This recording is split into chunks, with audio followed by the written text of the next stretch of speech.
إِذْ قَالَ يُوسُفُ لِأَبِيهِ. Yusuf alayhi salam, we all know the story, he talked to his dad. He talked to his father. And the language, it has many isharat in it. Idh, actually the word idh is used for a particular time. So when, at a particular moment, Yusuf alayhi salam spoke to his father.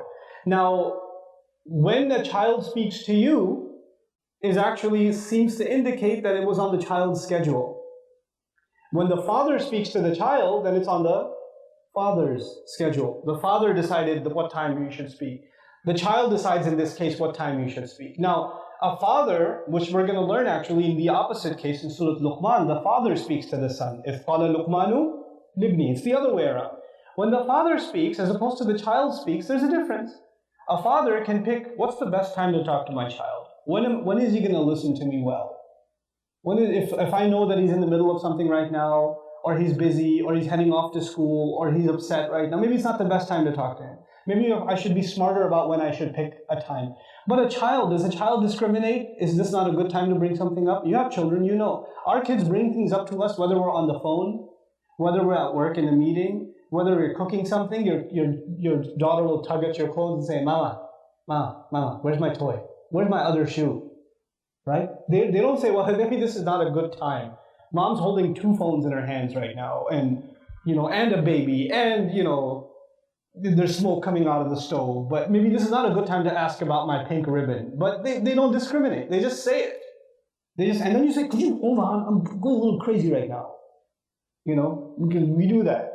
Because we say, why don't you have the sense to know what is a good time to talk to me and when is not a good time to talk to me? The first point I'm trying to make is parents can discriminate when is a good time and when is not a good time. We're smart. We're adults. Children don't discriminate.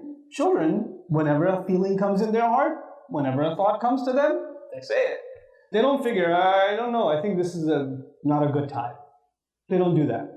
There's only 2 things a child will end up doing. Either they'll speak to you whenever, or they'll stop speaking to you. They're not going to go in between and say, I should schedule my comments with my parents. They don't have that emotional intelligence. You can't expect unrealistic adult-like things from children. That's an adult expectation from a child.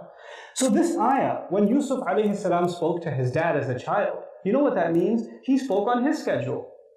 Like, he didn't pick a good time to talk to his dad. He's just a kid.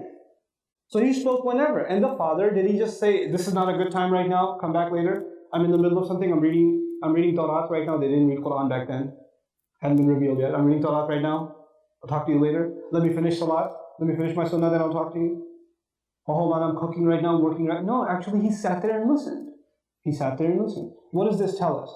It tells us that in a society, especially in a society, where there are all these different elements and forces that are taking people away from Islam, one of the things that we have to go out of our way to do is to be good listeners to our children whenever they need us.